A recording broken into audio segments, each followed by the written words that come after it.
Cannas are amazing plants. They're really good for summer displays.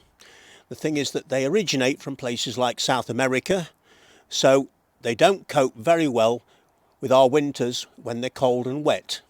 The tops can be frosted down, that's not a problem. But the main bit of the plant is the bit in the pot that you don't normally see. And this is what we're looking at. You take the plant out. I'll stand it on the pot for you. This is the main body of the plant. These are called rhizomes, which is a fancy name for an underground stem. They need to be protected through the winter, and providing you can put them somewhere where it's frost-free, that's all they need. If it's too warm, they'll carry on growing, but just frost protection over the winter until spring of next year. Don't need to water them much. They'll take it quite dry because of these fleshy stems, and away you go.